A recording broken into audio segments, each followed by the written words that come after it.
Comment je vous dirais bien ça? Ce fut une rencontre tellement riche et lumineuse. Mon invitée s'est ouverte à moi avec beaucoup de générosité et j'en garde de précieux souvenirs. Ancienne avocate de la couronne, elle s'est remise en question sur ce qu'elle voulait vraiment et sur le genre de vie qu'elle souhaitait mener. C'est à travers ses réflexions et ses questionnements qu'on comprend qu'elle a pris la meilleure décision pour elle. Enregistrée dans les studios de la Maison de la Culture Maisonneuve, je vous présente la rayonnante tête de cochon, Catherine Souffron. Bonne écoute!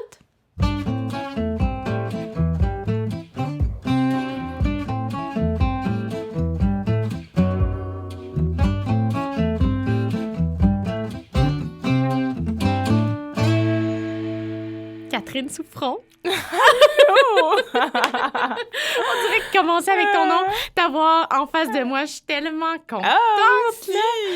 Merci d'avoir accepté l'invitation de Je pense Tête que de cochon. l'univers approuve, tu sais, considérant à quel point on match aujourd'hui Oui, avec nos je chandails pense que lilas, ça là. vaut la peine de le préciser aux auditeurs Ouais. habituellement, tu sais, je vais mettre un veston ou, tu sais, comme me sentir professionnelle. Puis là, ce matin, je vois mon petit chandail lilas. Je suis comme, on dirait qu'avec Catherine, ça va être le fun, ça va être cosy. Tu sais, c'est comme une entrevue cocooning. Ben, Puis pas c'est comme ce exactement, matin, mais- moi, je me suis réveillée en me disant « Hey, j'ai vraiment envie de porter ce sweatshirt lilas », comme si c'était un appel, là. Fait que, sans se le dire, on est habillés presque pareil et on est full prête à jaser, là, comme on est en mode Let's go. en placote. Fait que, bref, merci beaucoup. J'ai très hâte qu'on revoie ton parcours ensemble. Et je sais, on commence fort, on commence avec ton enfance parce que je sais que tu cajoles le rêve de jouer, de chanter depuis que tu es toute jeune. Puis je voudrais savoir, premièrement, d'où vient cette fibre artistique qui vibre en toi? Honnêtement, je pense que la première personne à qui je pense, c'est mon père, qui, lui, quand il était plus jeune, il chantait à l'église, il chante super bien. Mon père, c'est un danseur, il a fait partie d'un groupe de danse, il dansait dans des clubs, tu sais, de la danse, genre gros Michael Jackson. Oh, Puis on a des vieilles vidéos, tu sais, les petites VHS toutes Oui! minuscules, on en a encore chez nous, puis avec ses spectacles de danse. En tout cas, c'est fou, là, c'est vraiment un grand artiste, puis tu sais, je pense que c'est de là que ça vient aussi ma passion pour le chant, j'aime danser aussi pour le fun, là, pas professionnellement du tout, mais disons-le. Mais oui, puis tu sais, toute ma famille, beaucoup du côté de mon père, ça chante. Tout le monde chante. Ah oui, Ah c'est comme oui. une seconde nature. Ben, je sais pas, mais tu sais, ça se donne. Tu sais, les parties de Noël, tout le monde chante. Puis du côté de ma mère aussi, il y a plusieurs personnes qui chantent. Fait que je pense que j'ai grandi dans une famille où la musique, c'est important, la musicalité, le rythme. Puis après ça, je suis moi. Je suis née avec ce désir de... C'est comme cette petite étincelle de vouloir en connaître plus par rapport aux arts, par rapport au chant, par rapport... J'ai fait des comédies musicales quand j'étais à l'école secondaire. Tu sens un appel, tu sais, à ça. Je pense que c'était peut-être dans mon ADN. Oui, puis, vraiment. ouais. D'ailleurs, ce que je lisais, c'est que ton désir de t'impliquer semble toujours avoir été là. Ton désir de créer aussi, même à l'école secondaire. Tu sais, tu l'as mentionné tantôt, le fait de vouloir t'impliquer dans les comédies musicales. Tu as déjà été présidente d'école. Tout ça, ce désir-là de t'impliquer, ça vient d'où? Je sais pas. Je pense qu'on est avec des choses à l'intérieur de nous. Puis moi, j'ai un côté comme revendicateur, un côté proactif. Depuis que je suis jeune, c'est comme tout le monde le sait que j'ai... tout ce qui me vient en tête, c'est que j'ai une grande gueule. C'est ça que, tu sais, je suis comme... J'essaie de trouver un beau mot pour dire ça. Mais, tu sais, je suis comme... Les injustices, les choses qui... J'ai toujours été, je pense, vocale à propos de ça. Tu sais, je me rappelle regarder le téléjournal, ça parlait de l'adoption, puis du montant que ça coûtait pour adopter, puis je trouvais ça donc aberrant, puis j'étais même pas en 3e année primaire, tu sais. Fait que c'est juste pour dire, je pense, j'ai une sensibilité aux causes sociales et j'ai cet instinct-là de vouloir m'impliquer à tort ou à raison, je l'apprendrai plus tard dans ma vie, dans des situations que je trouve injustes, par exemple. Et c'est un peu cet instinct-là qui m'a poussée à aller vers quelque chose qui me fait super peur. Le théâtre, le jeu, ça fait peur, c'est insécurisant, c'est vulnérabilisant. C'est un mot, ça, vulnérabilisant? Merci. Mais tu sais, ça s'explique pas. C'est quelque chose, je pense, que on a tous on est tous avec des cadeaux, puis la vie... c'est de les découvrir, puis d'apprendre à les exploiter, à en profiter, en vivre, en faire bénéficier les autres aussi. Tu sais, moi, je veux profiter de tes cadeaux, là, c'est le fun, là, tu sais, c'est ça. Oui, c'est de saisir les opportunités, mais d'être à l'écoute de nos forces puis de les exploiter. Exactement. D'exploiter notre plein potentiel. Exact. Quand tu dis que tu as vu le téléjournal en troisième année puis que c'est vraiment venu te chercher par rapport à l'adoption, est-ce que c'est vrai que tu as voulu écrire au premier ministre? Ouais. Faudrait que je demande à ma mère. Écoute... Ou en tout cas, l'intention était là. L'intention, c'est ça. L'intention était là. Après, pas sûr que j'ai follow through. Mais c'est juste pour dire que je pense que j'ai cette... une grande sensibilité, c'est ça, par rapport à ces causes sociales-là. Et l'art, là, tu as quand même pris les devants. Ça a teinté quand même ton secondaire. Mais, sais-tu, la grande gueule, les causes qui a fait que, finalement, tu as bifurqué vers le droit? Parce que, faut le dire, là, c'est quand même deux milieux qui ont peut-être certains points en commun par rapport à l'humain, par rapport à porter sa voix, par rapport à porter une cause. Mais cette transition-là, elle s'est faite comment? En fait, cette décision-là... Mais c'est super intéressant parce que je pense qu'il y a plein de choses. C'est que, tu sais, la fibre cause sociale et vouloir peut-être un jour philanthrope, peut-être activiste, tu sais, comme tout ce côté-là vit à côté de ce besoin d'explorer les arts, tu sais. Pour moi, faire de l'art, ça vient pas d'une source où je pense que je suis bonne. Ça vient d'une source de... C'est un besoin. Ouais. J'ai envie de l'explorer, puis que je sens que si je l'explore pas, je vais passer à côté de quelque chose. Donc, pour moi, il y a un appel à ce niveau-là. Et c'est drôle parce que je pense que le pan de ma vie où j'étais avocate, ça coïncide plus avec le côté justice sociale, cet appel que j'avais eu en moi depuis jeune.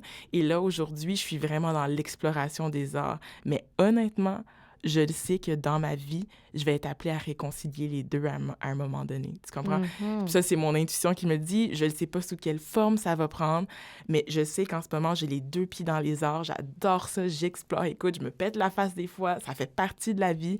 Puis je le sais que je m'en vais quelque part où ces deux pans de moi vont faire qu'un. À un moment donné. OK. Puis là, parce que c'est quand même des études qui sont laborieuses, exigeantes, comment tu visualisais le droit avant de te lancer tête première dans ces études-là? Mais tu sais, c'est... Ouf, comment je visualisais le droit? Je pense que le droit, il y a le dos large. L'image qu'on a des avocats, c'est une image avec un certain statut social, un standing. C'est des gens d'une certaine droiture, du moins. C'est ce que je pensais.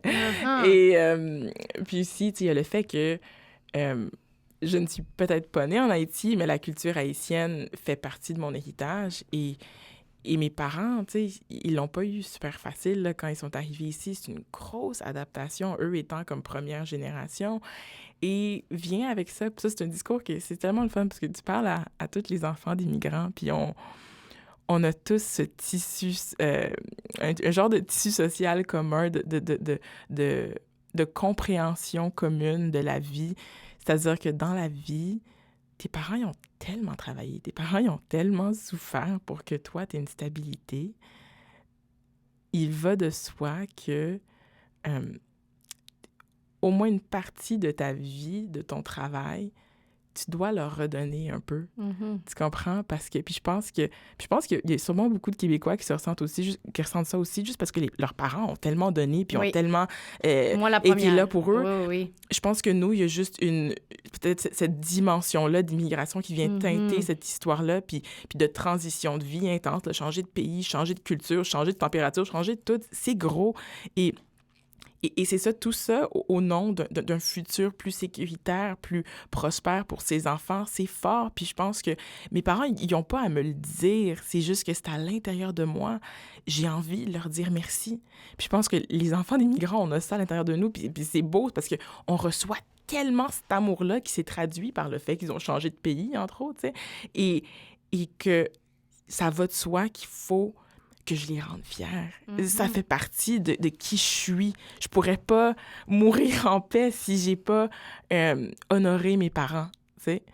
Et pour moi, devenir avocate, d'une part, je te dirais que la société m'a beaucoup validée, OK, d'aller en droit, plus que de devenir artiste. Artiste, dès que j'osais, mettons, mettre ça un temps soit peu de l'avant, c'est « il y a beaucoup d'appelés, peu d'élus, bonne chance ». Alors qu'avocat, c'est « oh ».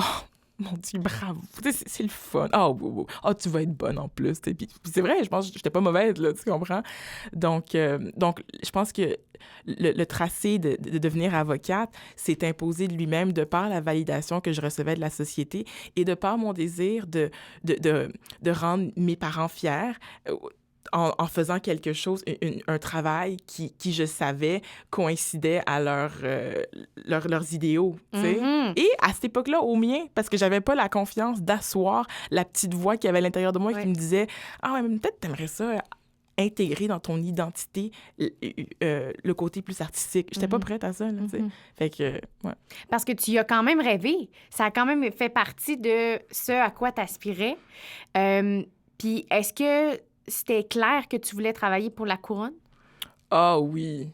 Je pense que, comme je te dis, c'est intéressant parce que à cette époque-là, j'étais pas prête à asseoir qui j'étais complètement. T'es en découverte de soi. Oui, vraiment. Donc, quand t'es en découverte, t'es comme poreuse, tu comprends? Tu prends ce qu'il y a autour de toi.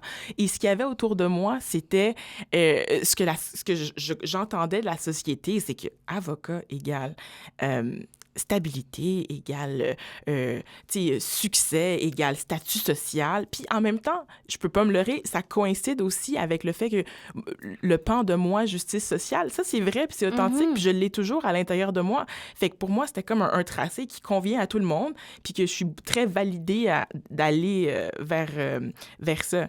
Mais c'est quoi ta question, là? Ben, pourquoi la couronne? Pourquoi la couronne? Oui, ça, c'était aussi très intuitif.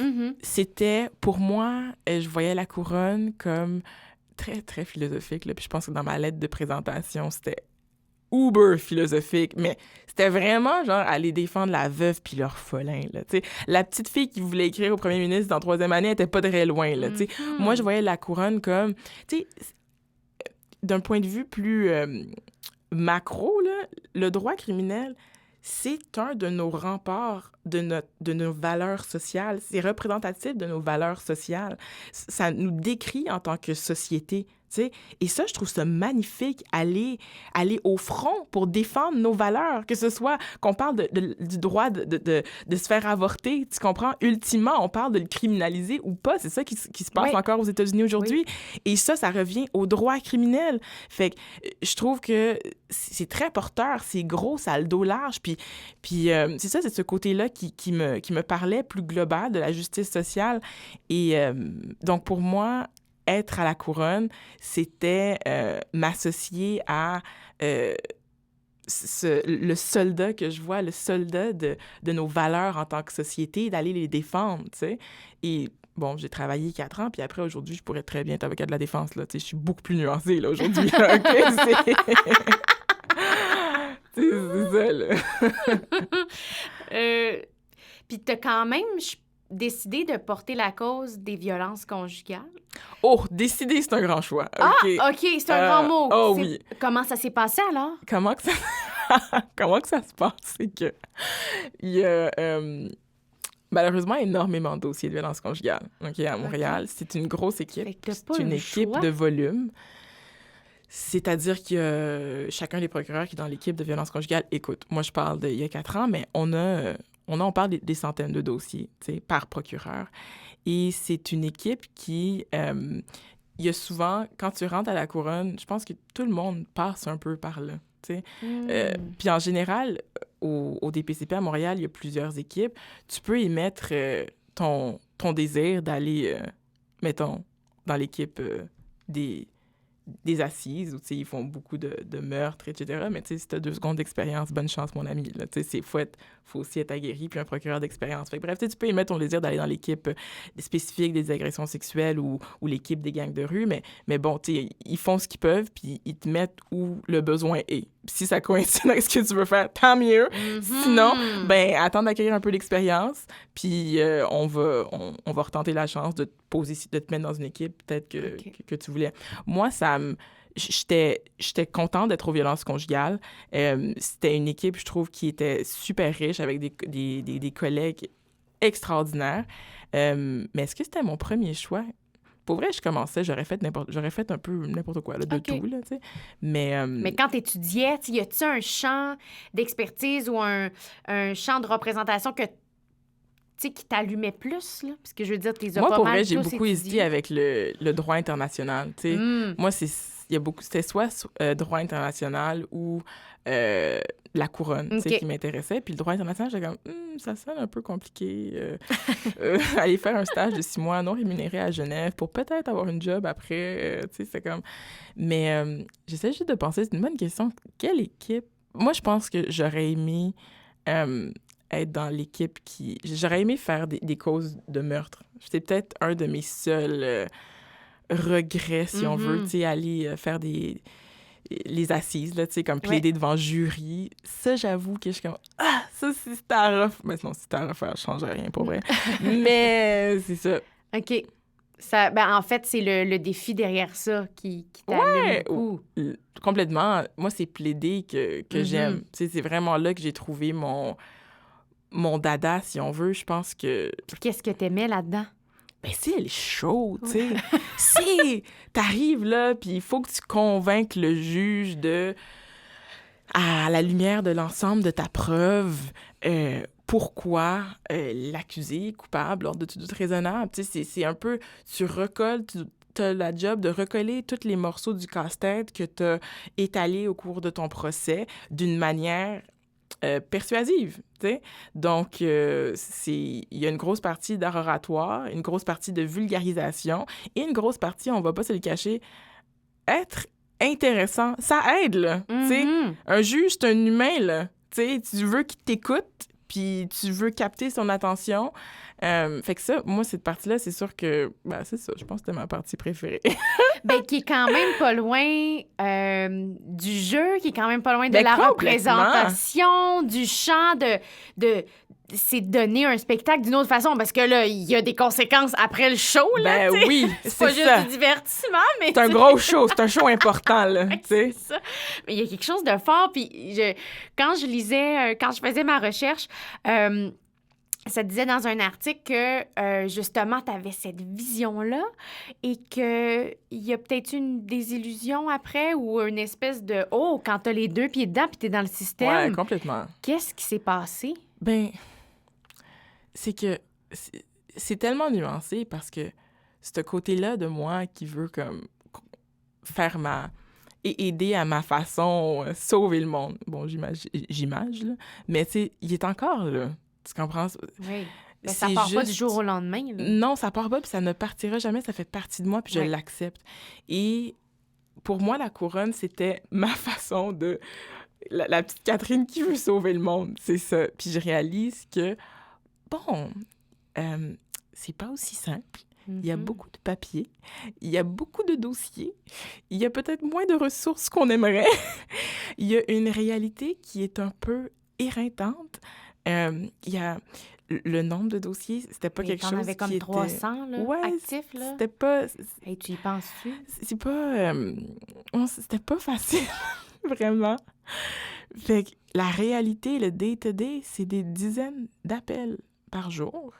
Puis l'équipe des violences conjugales, c'en est une qui est à sa façon particulièrement difficile parce que le propre de la violence conjugale, c'est que tu t'immisces dans une relation. Les gens viennent te raconter certains des pires segments de leur vie. Les gens aussi, parfois, ont une conception de la justice avec un grand J. Et moi, je pense que je suis quelqu'un de quand même empathique. J'aimerais leur servir le grand J sur un plateau d'argent.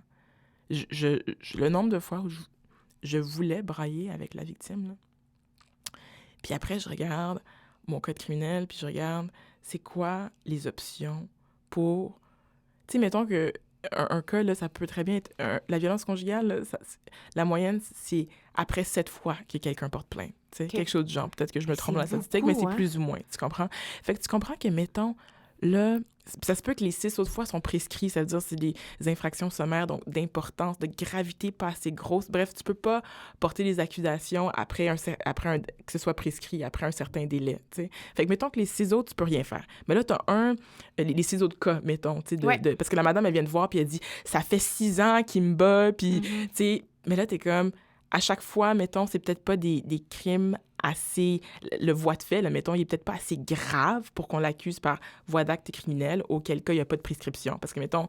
en tout cas, c'est ça. Je veux pas être trop dans les détails parce qu'on va perdre du monde, mais c'est juste mon point, c'est que souvent, mettons, on avait assez de preuves pour accuser pour un événement précis qui vient de se passer. Parfait. Mais la personne qui vient de voir, souvent, ce qu'elle a vécu, ça fait des années, puis elle parle de plein d'autres affaires que tu peux pas nécessairement, pour des raisons juridiques, accuser, tu comprends? Et puis après, tu te dis, OK, ben pour le crime qu'on peut accuser, ben voici les conséquences qu'il peut avoir. Il pourrait avoir une sentence suspendue. Il pourrait avoir, dans le meilleur des cas, entre guillemets, meilleur des cas, un peu de prison, mettons. Mais même là, qu'est-ce que tu règles? Une condamnation, oui, la personne va avoir un casier judiciaire, oui, il y a une punition, oui, on lui tape sur les doigts. Mais c'est tellement plus profond, le désarroi, la douleur que la personne ressent. Moi, je suis vraiment pour une justice plus holistique aussi, une justice plus... ça a un terme qui m'échappe, là, une justice... plus que juste une justice criminelle. Je pense qu'on doit passer par une justice multidimensionnelle. Oui, il faut les accompagner parce que c'est bien beau les punir, mais après ça, il faut pas qu'ils répètent, là. Aussi, c'est ça aussi, là. Puis il y a aussi comme une justice par soi-même. C'est-à-dire qu'il faut une justice qui passe par la guérison. Tu comprends? Ouais. Mais je reviens à tantôt, c'est que quelqu'un vient te voir avec quelque chose d'aussi gros de sa vie. Toi, t'es là avec toute ta bonne foi, puis ton cœur ouvert, puis tu veux aider. Puis de l'autre côté, t'as ton code criminel qui veut bien faire aussi, mais c'est limité ce que tu peux faire. Tu sais, des fois, les femmes étaient comme, je peux-tu avoir des conditions à vie? Je veux plus jamais qu'ils me reparlent. Tu sais, le maximum de conditions que tu peux donner, c'est 3 ans. Tu sais, fait que c'est comme, oui, mais je peux pas faire plus. Tu sais, fait qu'il y a aussi ce sentiment-là d'impuissance, je suis arrivée là avec des expectatives qui démesuraient, une belle intention, mais qui coïncidait pas avec la réalité, puis c'était évident que j'allais fesser un mur, tu comprends? C'est sûr! C'est de là où je pense mon pas en justice sociale puis mon désir d'aider, c'est pas que j'étais pas à la bonne place à la couronne, c'est juste qu'à ce moment-là de ma vie, je réalise que c'était peut-être pas le meilleur véhicule pour utiliser cette énergie-là de vouloir changer le monde. Je pense que l'art peut changer le monde aussi. T'sais. Fait que c'est peut-être là que cette énergie-là va m'être bénéfique. Mais je comprends tellement là, cette espèce... Ben, je le comprends dans le sens que j'ai jamais été avocate, mais c'est, tu sais, ce fameux sentiment d'impuissance-là que tu veux donc bien, la personne veut donc bien, mais que le système te bloque, là. Mais le système me bloque, puis je pense pas que... Je pense pas que non plus c'est la job du système de tout régler. Non, c'est sûr. Mais je pense qu'il faut qu'on se pose des questions en tant que société parce qu'il y a des grosses lacunes, là. Mais tu sais, puis là, je vais sur une tangente glissante, là. Mais moi, je suis quelqu'un de très spirituel et au Québec, on a évacué la religion puis on l'a remplacée par, corrige-moi si j'ai tort, rien. Et moi, ma spiritualité me soutient dans ma vie. Et mon parcours spirituel a commencé quand j'ai quitté la couronne, tu sais. C'est ça, c'est mon intuition qui a commencé à me parler quand j'ai quitté. Et ça a été le début de ce parcours-là spirituel. Et pour moi, c'est ça, tu sais, je sais pas comment dissocier subir un acte criminel et guérir. Et je sais pas comment tu peux guérir seul. Ça prend une communauté, ça prend... En tout cas, pour moi, ma spiritualité serait clairement un appui là-dedans aussi. Fait que je sais pas, je pense juste qu'il y a comme une restructuration à faire, peut-être même dans nos esprits, de comprendre à quoi on s'attend du système. Tu sais, c'est-tu de mettre les vrais gros dangereux en prison? Puis même la prison, c'est quoi le but de la prison? Ça, c'est une autre discussion, tu sais. Mais je crois beaucoup à la réhabilitation, là, tu sais. Puis on est beaucoup dans une époque de cancel culture, puis encore une fois, c'est un autre débat, mais tu sais, ça sert à quoi? Tu sais, tu mets quelqu'un en prison, il va ressortir. Je veux qu'il ressorte meilleur, là, tu sais. Puis la prison, c'est pas une école de la vie, là. Tu sais, c'est... Fait que... Il y a des gros débats sociaux, je pense, qui doivent prendre place. Oui, vraiment. Puis qu'il faut qu'on continue, en espérant que ta transition va amener justement... Tu sais, quand tu dis qu'un jour, la justice sociale et l'art vont se rejoindre, je suis persuadée qu'il y a quelque chose qui va naître de ça parce que juste à t'entendre parler, il y a quelque chose de très fort, là. C'est ancré, même si l'artiste est en train d'exploser. Ouais. C'est une autre partie de toi, puis c'est ça qui est beau, parce qu'on n'est pas unidimensionnel. Non, c'est tellement ça. Je pense que la justice doit être multidimensionnelle, puis la guérison doit être multidimensionnelle. Je pense que ce que les gens, quand ils viennent au palais, ce qu'ils cherchent, c'est une guérison. Oui. Sauf que la justice n'est qu'un pan, n'est qu'une dimension de la guérison. C'est ça.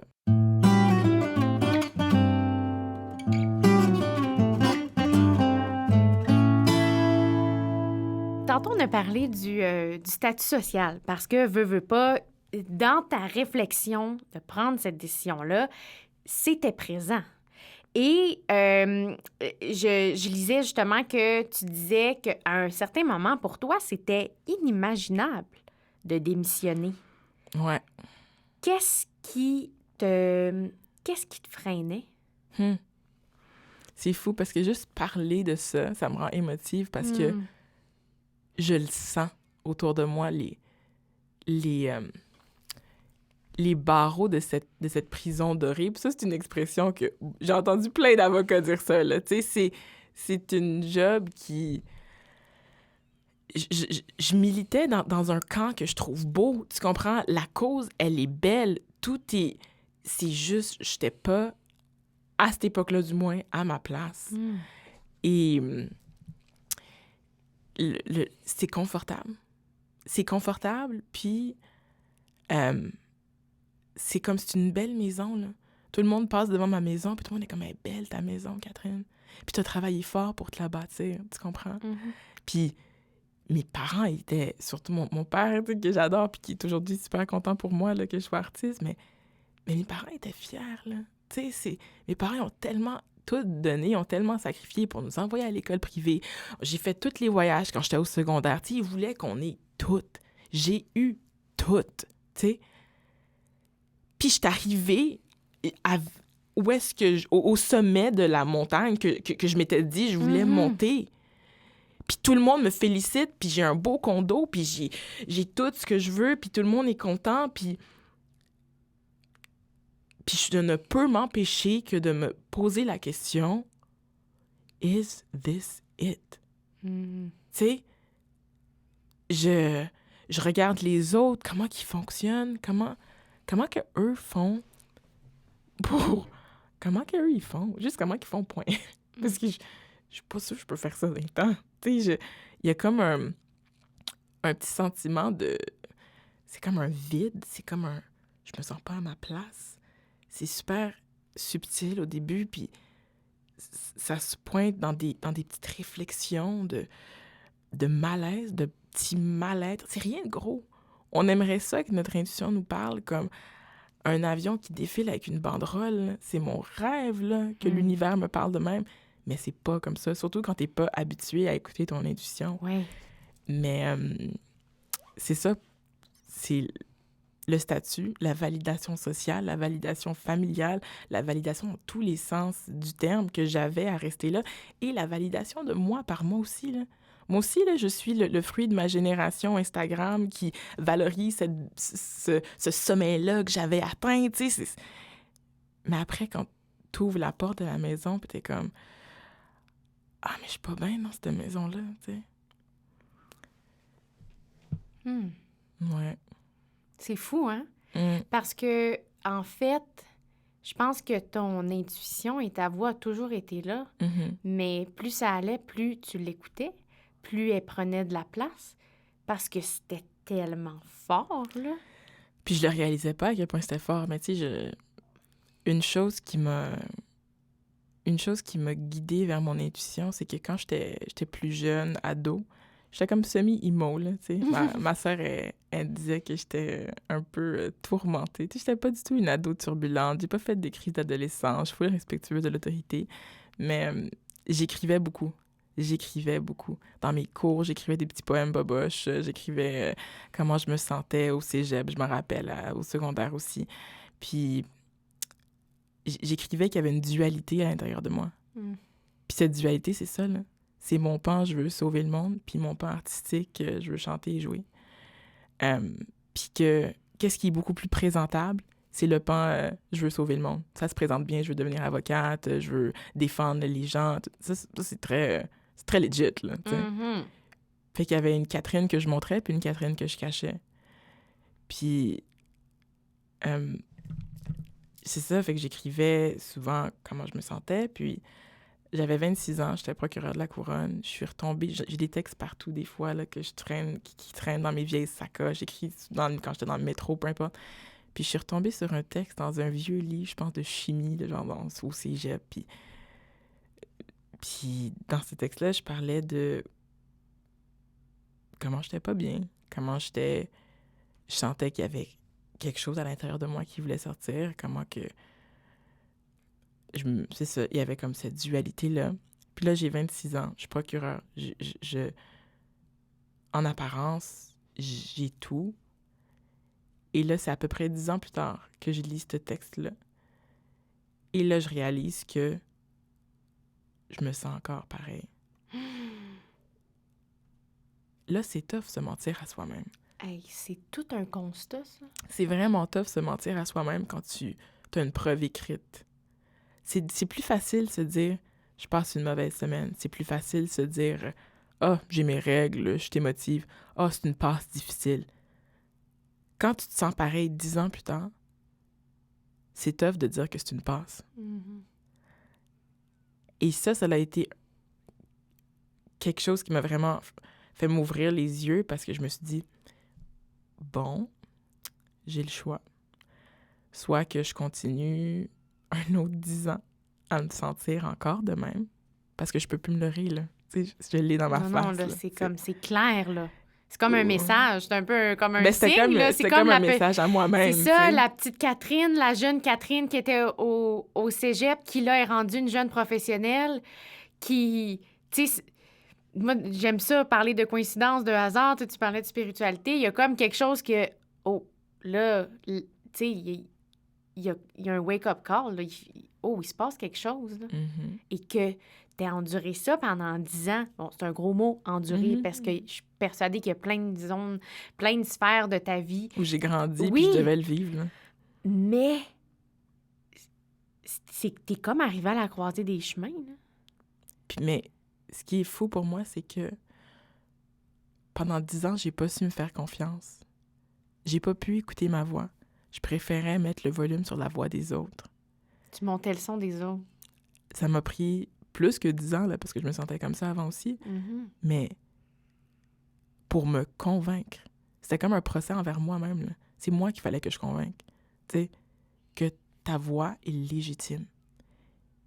Et il m'a fallu voir ces mots-là pour me dire « ah, si je me sens encore de même 10 ans plus tard, peut-être que ça vaudrait la peine que j'investigue un peu plus.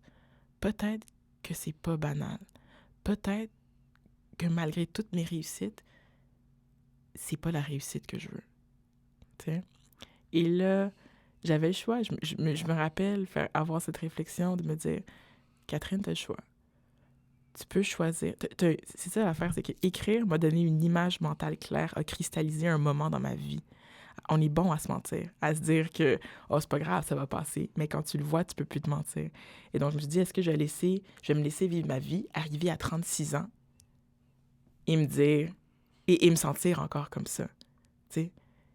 Ou, aujourd'hui, je décide d'entamer une vraie réflexion.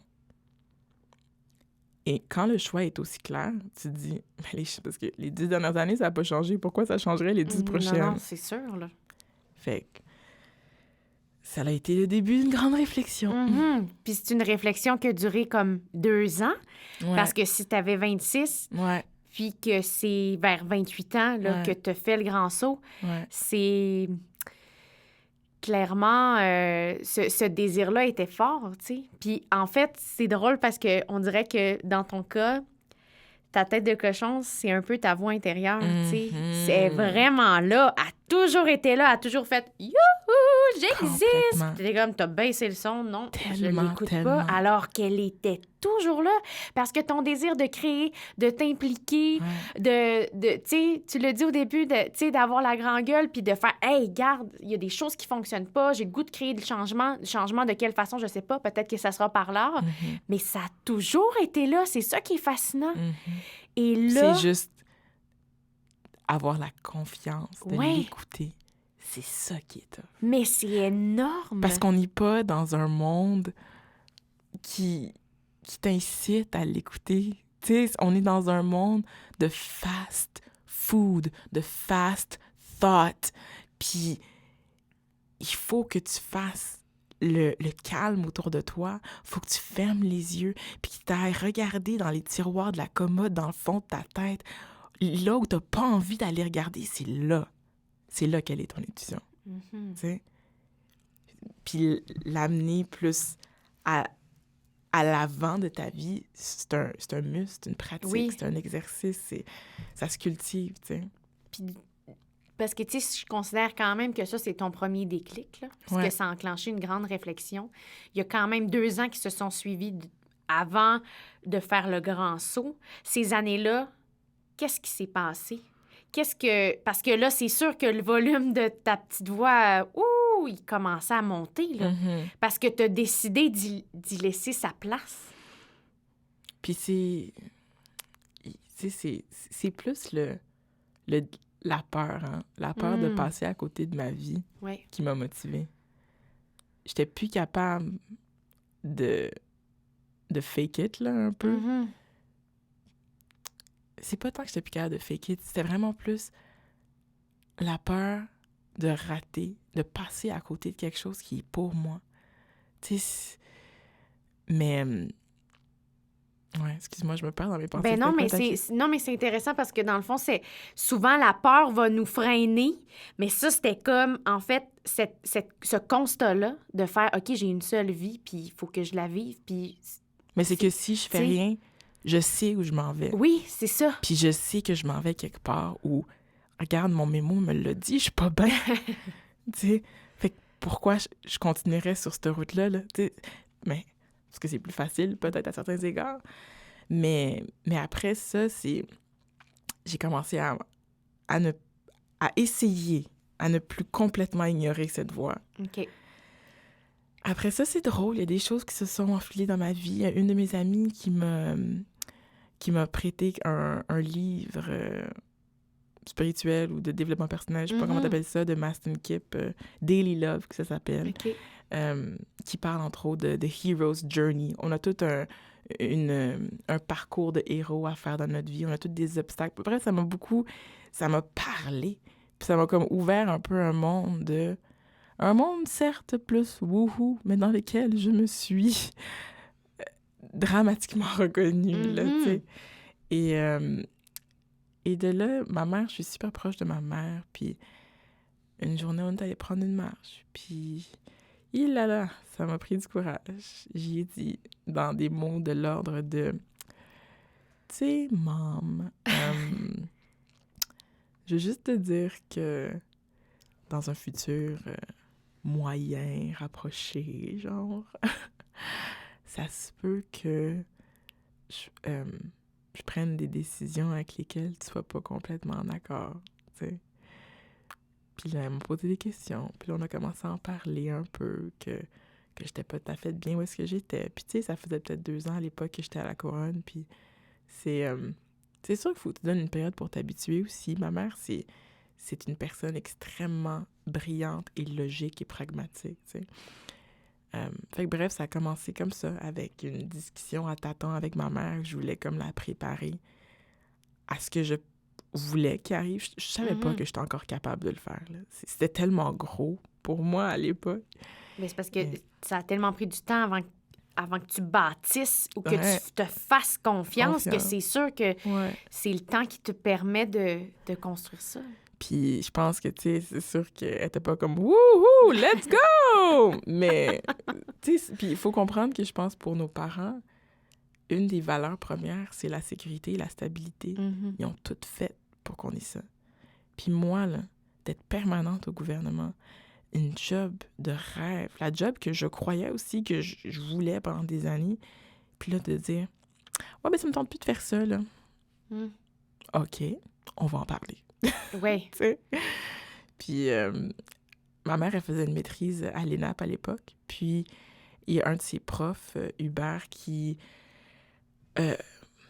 offrait aussi du coaching à des entreprises, principalement, comme pour pas du coaching, mais c'est un consultant. Puis il aide des entreprises à se restructurer au niveau de leurs ressources humaines. Et il y avait aussi quelques clients, des particuliers, qui l'aidaient à restructurer leur vie, si on veut. Ma mère lui a parlé de moi, puis il a accepté de me rencontrer. Puis avec lui, j'ai entamé un processus avec Hubert de plus d'1 an, où je le rencontrais une fois par mois, une fois ou 2 mois. Il m'a fait faire des tests de personnalité, des tests de compétences. Il m'a fait lire des livres, dont Le Petit Prince. Là. On est allé dans toutes les directions, là, tu sais. Et il m'a aidé à dédramatiser. Parce que j'ai réalisé avec lui que j'avais énormément de honte associée à devenir une artiste. Je sais pas pourquoi. C'était fou, là. La première rencontre qu'on a faite, il m'a posé une question que je réalise que c'est tellement une question importante qu'on devrait tous se poser. Puis c'est dans un monde idéal, t'as aucune contrainte, aucun jugement. Il y a absolument rien qui te retient. Qu'est-ce que tu ferais? Mm-hmm. Puis moi, j'ai dit écrire, jouer, puis chanter. Puis, tu sais, j'ai dit ça, là. J'ai tellement braillé, là. Toute la rencontre, je pleurais. Puis c'est fou parce que c'est là que je réalisais, j'étais comme, pourquoi je pleure? Je suis pas capable de l'admettre. J'ai pas la confiance de me l'avouer. J'ai honte. Je sais pas pourquoi j'ai honte. C'est que je me suis jamais permis d'aller là. Ouais. T'es comme jamais... Tu cajolais ce rêve-là, mais... C'est comme si c'était un rêve inaccessible. Tu sais, oui, jouer, chanter, mais là, tu te permettais de rêver vraiment. Mais ça faisait mal parce que je pense que j'y croyais pas. Puis je réalisais tout ce qui me retenait. Puis aussi, une super belle leçon que j'ai vue, que j'ai eue, c'est, tu sais, quand tu pleures puis quand tu te sens pas bien, surtout les filles, tu sais, on est tellement, j'ai mes règles, peu importe. Non! Ton corps te parle. Puis quand tu pleures de même, ça veut dire quelque chose. Puis c'est ta job de comprendre ce que ça veut dire. Moi, c'est parce que j'avais refoulé tellement d'affaires, c'était tellement refoulé loin que ça sortait comme les chutes Niagara, là, tu sais. mais ouais. Fait qu'après ça, j'ai vu Hubert pendant 1 an et quelques. Et il y a tellement pas de jugement, il m'a aidé à voir que je passais de « c'est impossible, j'ai honte » à « qu'est-ce qui me retient? » C'est fou, là! Puis il m'a dit une citation qui est banale, mais pour moi, qui voulait tellement dire, qui était tellement profonde. Il m'a dit, parce que j'étais comme, c'est quand que je pars, c'est quand que je fais mon move, peu importe. Puis il m'a dit, Catherine, quand le fruit est mûr, il tombe. Ça voulait tout dire pour moi. Quand t'es à point, les choses se passent. Tu le sens, tu le sais. À un moment donné, dans notre cheminement, j'ai fait, je suis prête. J'ai gribouillé sur un papier les mots importants que je voulais dire à ma boss pour lui annoncer ma démission. Je voulais me préparer. Je savais que j'allais être émotive. J'ai braillé, ça n'a pas d'allure. Mais elle était tellement gentille et accueillante, puis ça s'est bien passé. Mais ouais, je l'ai senti, tu sais, que c'était comme, OK, c'est là. Et tout ce travail en amont que j'ai fait avec lui de... Oui. C'est quoi le pire qui peut arriver? Moi, c'est rendu ma façon de penser systématique. Quand je veux faire quelque chose, c'est quoi le best case scenario? C'est quoi? C'est quelque chose de le fun, de glorieux. C'est ça que je veux. Nice. Ça, c'est le best. Maintenant, c'est quoi le pire scénario? Je regarde le pire. Je peux-tu vivre avec le pire? Non, je suis encore avocate. Je paye mes cotisations. Je peux retourner travailler comme avocate si je veux. C'est quoi le pire qui arrive? Que je retourne habiter avec mes parents, que je les aime, ça va bien, c'est correct. Tu sais, je suis comme, OK, mon pire scénario, là, il est vraiment pas si pire. C'est juste qu'on se permet pas d'aller là. Fait que là, je suis comme, qu'est-ce que j'ai à perdre? Un rêve potentiellement non réalisé. C'est ça que j'ai à perdre. Fait que, go. Mais ça, c'est facile aujourd'hui, là. C'était tout le travail que j'ai fait avec mon coach. Mais c'est ça. Mais en fait, tu t'es entourée. Parce que là, du moment que tu... Puis c'est un peu ta mère qui te l'a mis sur ta voie. Ouais. C'est parce que du moment qu'on le réalise, c'est une chose.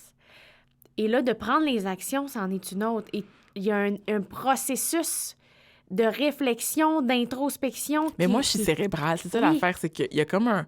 En ce moment, c'est encore un combat. Je suis quelqu'un d'extrêmement cérébral et d'analytique. Puis l'intuition, là, est dans ton corps. Tu comprends? Ouais. Quand je pleure, c'est ton corps qui pleure. Sauf que je réalise que moi, là, instinctivement, j'ai de la difficulté à accorder de l'importance à mon intuition. Il faut que ça passe par la tête. Puis aujourd'hui, je réalise qu'avec l'apport de ma mère puis d'Hubert, moi, j'ai une plus grande facilité à passer par la tête. Il m'a aidé à passer par la tête pour redescendre dans mon corps. Quand le fruit tombe, c'est l'intuition qui te fait un clin d'œil. Tu comprends? Mais pour arriver à là, moi, il fallait que je fasse le processus, les tests, la dédramatisation, les plans, plan A, plan B, plan C. C'est quoi qui va arriver? Ça rassure ma tête. Ouais. Ta tête est rassurée, là, je peux descendre dans mon corps. C'est comme si que c'est comme si que ta tête et ton cœur étaient désalignés. Ah oui, c'est ça. C'est ça. Et là, ça s'emboîte. Je travaille encore là-dessus. C'est sûr, parce que ça va faire partie d'une de tes missions de vie, là, de rester centré, puis de... OK, là, j'écoute ma tête. Non, là, c'est le cœur qui parle. C'est vraiment un combat, tu sais. Mais elle est là, ta dualité. C'est ta tête versus ton cœur. Et ma tête est importante, et mon cœur est important. Mais il faut que tu les allies, en fait. Ouais. Au lieu de les opposer. Fait que c'est de recentrer, que ça ne soit plus une dualité, mais une coalition, peut-être? Ah oui! Ouais, coalition tête-cœur. C'est ça, nouveau parti politique. Ouais. T'en avais déjà parlé à ta mère, mais là, quand t'as fait « OK, let's go, je me lance », je présume que le choc devait être moins grand, mais comment ça s'est passé avec ton père? Avec mon père, je pense que lui, il attachait encore plus d'importance au fait que, tu sais, j'étais procureur. Il était tellement fier. Puis ça me rendait vraiment heureuse aussi de... Tu sais, pour mes parents, c'est... j'ai lu, excuse-moi, je suis du coq à l'âne, mais j'ai lu dernièrement le livre de Viola Davis, puis il y a une partie qui m'a tellement touchée parce qu'elle a vraiment eu une enfance super difficile, puis bref, son père a été très violent, puis sa mère est... En tout cas, bref, enfance difficile, puis plus ses parents ont vieilli, plus elle a eu du succès, puis le calme, plus de sérénité dans sa vie. Elle a vraiment renoué avec ses parents. Et c'était magique comment qu'elle l'a écrit. J'aurais aimé avoir la citation, mais elle disait qu'elle a réalisé que le rêve de ses parents, c'était leurs enfants. C'était elle. Elle incarne, de par sa vie, sa vitalité, son bien-être, c'est ça le rêve de ses parents. Tu sais, c'était vraiment bien écrit. Mais bref, mais tu sais, puis c'est ça m'a touchée parce que j'ai des parents qui, leur défaut, c'est peut-être qu'ils nous ont trop aimés, puis qu'ils nous ont trop donné, tu sais, puis que leur rêve, c'est nous, c'est ma sœur puis moi. Et fait que je savais que ça allait être difficile pour mon père, tu sais. Parce que moi, partir à la quête de mon rêve, c'était lui enlever le tien. Et c'est ça. Fait que je l'ai dit à mon père un peu plus tard parce que j'étais pas assez confiante. Tu sais, quand tu es dans l'exploration, là, t'es là-dedans, t'es vulnérable. Puis je savais que j'étais peut-être pas assez forte pour... Déjà, avec ma mère, il fallait pas que je me batte avec ma mère, mais ça me prenait du courage. Parce que je savais que c'était pas, ça allait pas être comme, allez, plonge, c'est sûr, tu sais.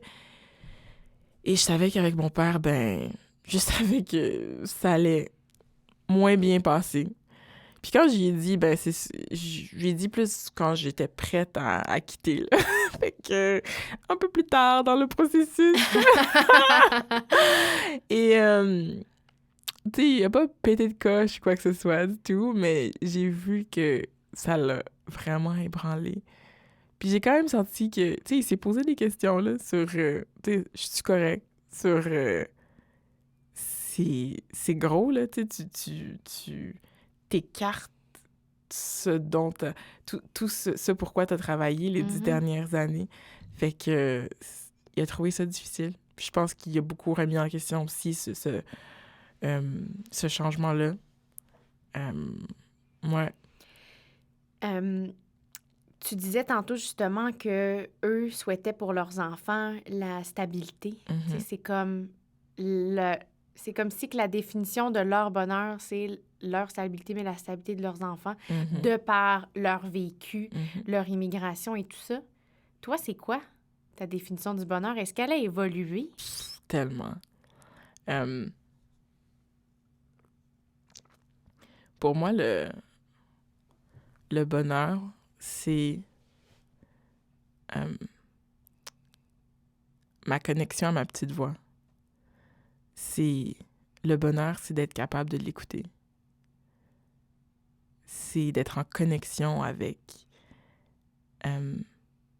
on a toute une guidance interne, tu sais. On a toute une boussole interne.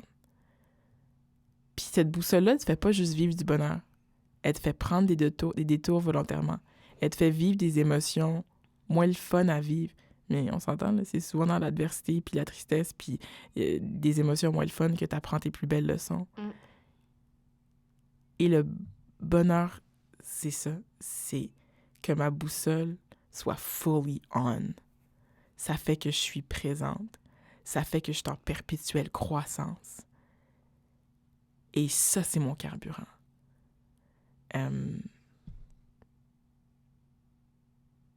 Le bonheur, c'est la liberté et le courage d'être soi-même.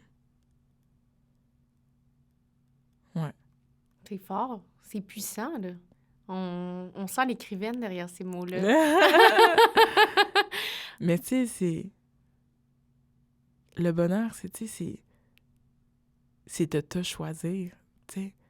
Il y a des fois, au café, souvent au Café Pista que j'adore, je lis un livre, une bonne biographie ou un livre, tu sais, là, peu importe, tu sais, qui m'intéresse, qui m'interpelle, qui me fait vivre de quoi, qui me fait sentir comprise, puis il fait soleil dehors, puis je suis comme... C'est ça, le bonheur. J'ai une famille qui est égale à amour, qui... C'est ça. C'est très beau. Et là, il y a plein de choses qui émergent de ça parce que, premièrement, il y a tout aussi l'aspect de sacrifice. Je vais sortir une citation ou en tout cas un passage d'un article dans lequel on t'interviewait. Ça dit les choses changent pour les immigrants, mais je dirais qu'un devoir de sacrifice se transmet de génération en génération. Quand tu as fait ce processus-là, qu'il a fallu que tu l'annonces à tes parents... Je me suis sentie égoïste. Oui. Il y a une partie de moi qui s'est sentie... Mais tu sais, j'en parlais avec ma mère dernièrement de c'est quoi le bonheur. Oui. Je trouve que ma mère pense pas assez à elle. Puis elle pense juste aux autres. Pas trop, mais juste aux autres. Oui.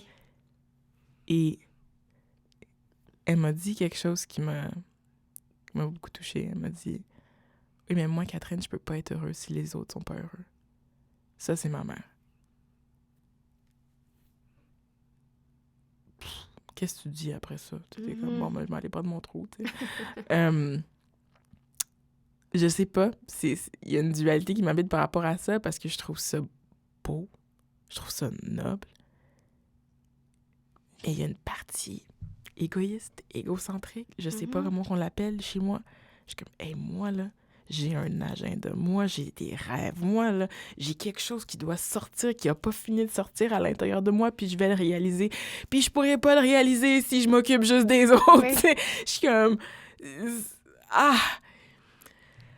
Fait que je sais pas comment réconcilier ça. Mais en même temps, je pense que c'est de trouver l'équilibre là-dedans, mais sauf que tu t'es tellement pas écouté que là, imagine, tu sais, cette petite voix-là est là, mais tu l'as tellement pas écoutée que t'as comme du rattrapage à faire.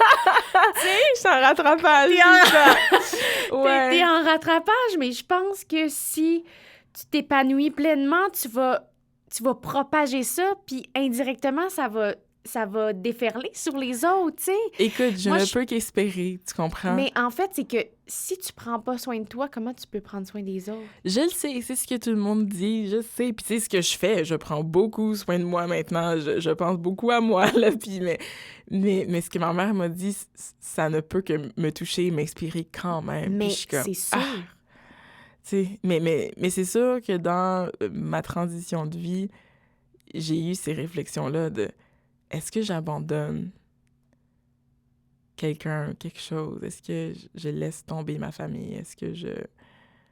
C'est sûr. Sauf que mon corps me parlait. Je pleurais trop souvent. J'étais pas bien. Fait que je me dis, fait que mon pas intuition heureuse. était plus forte. Mais et c'est ça. de me dire que je m'en vais quelque part, là.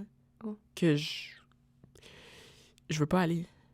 Je voyais que je m'en allais pas vers une... tu t'en allais pas dans la bonne direction. Non, c'est ça. Mais c'est ça. Mais tu sais, ça revient au fait que ta mère ne peut pas être heureuse si les autres autour sont pas heureux. Mais toi, tu l'étais pas, dans le fond. Non, puis c'est pour ça qu'elle m'a écoutée aussi. Mais c'est pour ça qu'elle m'a suivie. Elle a vu que j'étais pas bien, tu sais. Même si ça la confrontait. Mais c'est sûr, parce que je veux dire, c'est pas... tu décides pas si tu prends des Doritos, des Tostitos, là. Je veux dire, c'est pas ça, là. Mais c'est des vraiment grosses décisions. Ouais, mais c'est intéressant que ça vient avec le fait que on pense... Les enfants d'immigrants, en tout cas ceux que je parle, on pense beaucoup à ce que nos parents vont dire, à ce qu'ils vont penser. Puis ça vient avec son lot de désavantages, mais ça vient aussi avec son lot d'avantages, tu sais, c'est parce que ça nous ground. Tu sais, je parlais de ça avec un ami comédien immigrant aussi, puis on parlait d'un humoriste qui a été pris dans un scandale, peu importe, et comment qu'il y avait peut-être... Il y avait rien qui le groundait. Puis, tu sais, t'as besoin des gens dans la vie qui vont te dire tes 4 vérités. Oui. Des gens qui t'apportent pas juste ce que tu veux entendre, Puis c'est ça aussi, la famille, tu sais. Fait que ma mère, pour moi, elle a été cette personne-là qui m'a challengée dans mon parcours, qui m'a dit... Elle m'a pas laissé... Parce que tu peux aussi... Aujourd'hui, il y a aussi l'autre penchant, là, de Instagram, YOLO, je vais travailler en Thaïlande, puis go, go, go. Tu sais, on peut partir en fumée, là, aujourd'hui, dans... Ah, je veux me réaliser, je veux vivre mes rêves. Mais je suis fière d'avoir vécu mon processus dans un équilibre. C'est-à-dire avec le cœur et la tête. Oui. T'sais. Avec la dualité qui s'est recentrée. Ouais. Qui serait en cours de recentrement, tu sais. C'est ça.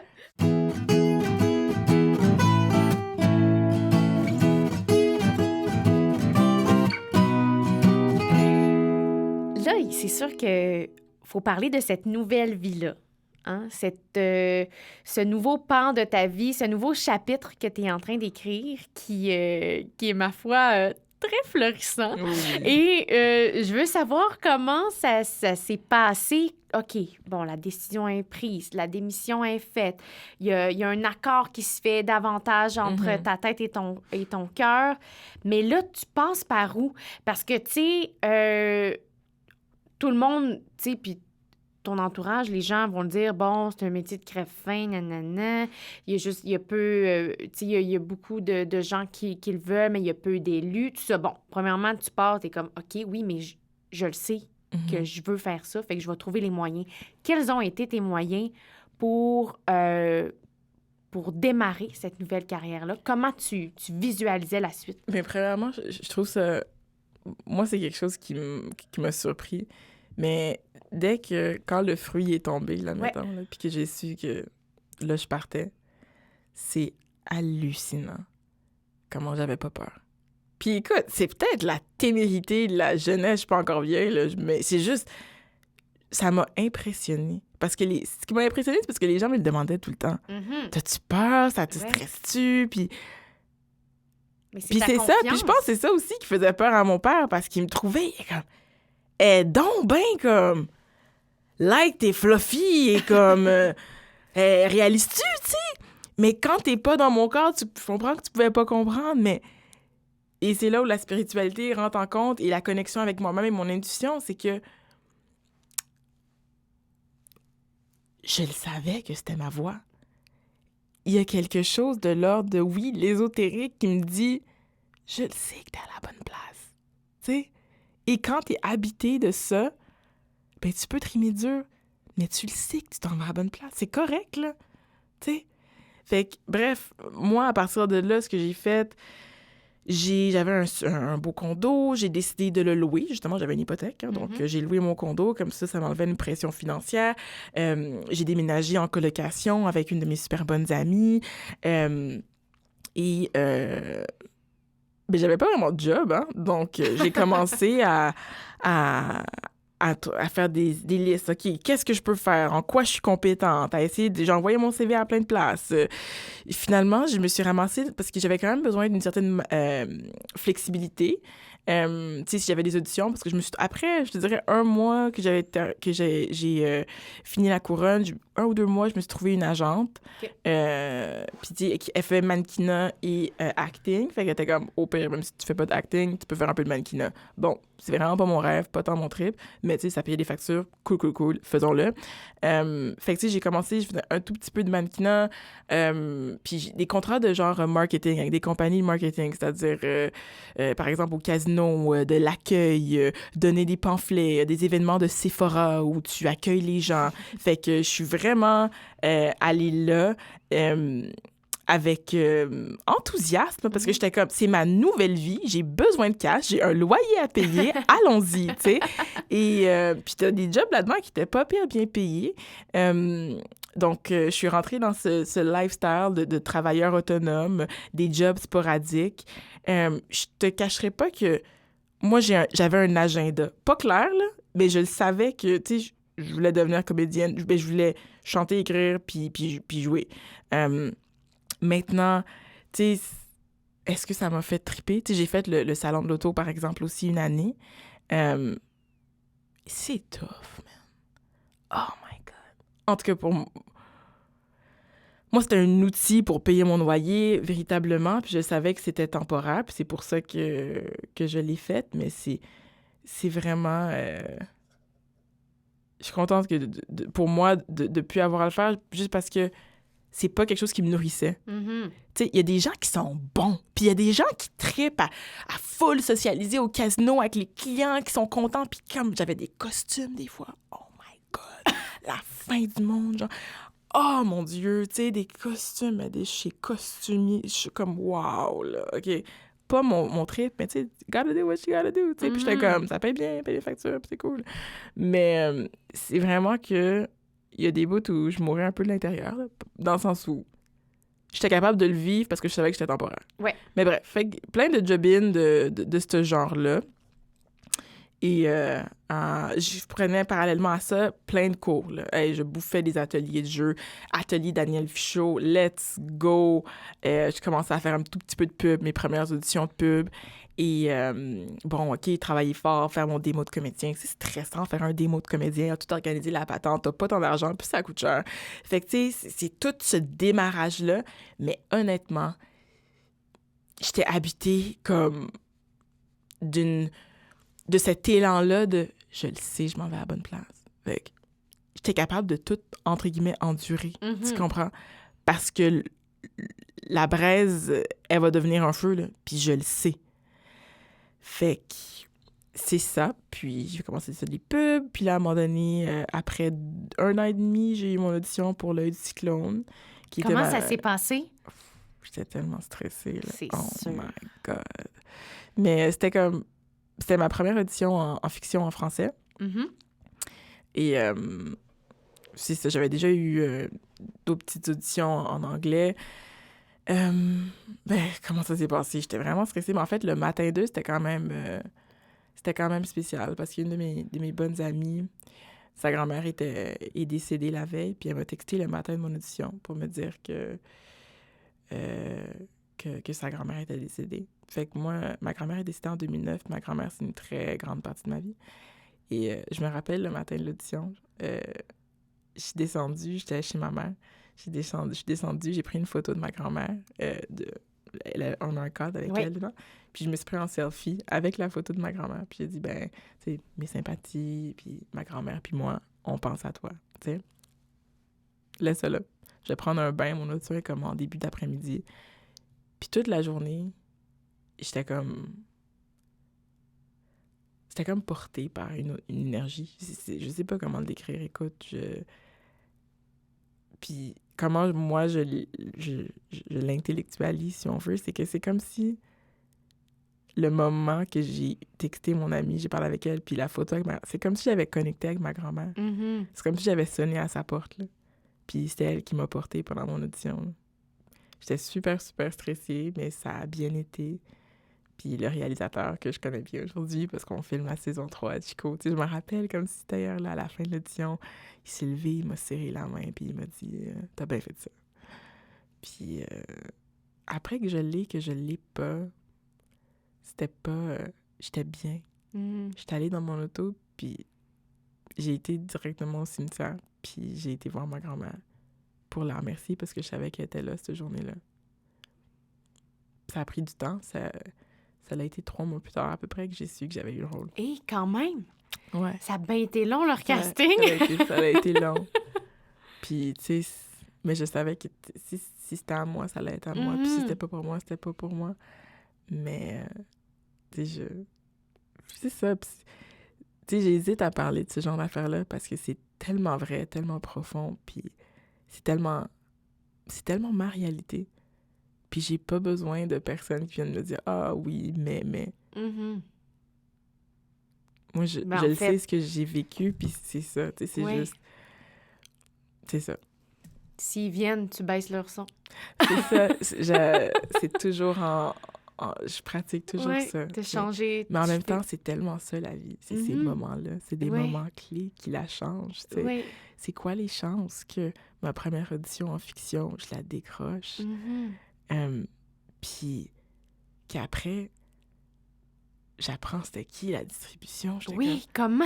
Parce que là, c'est quoi les chances? Tu sais, L'œil du cyclone, pour ceux qui connaissent pas, c'est une comédie de sketch que j'adore avec des personnages incroyables. Et tu joues aux côtés de Patrick Yvon, Christine Beaulieu, Véronique Cloutier.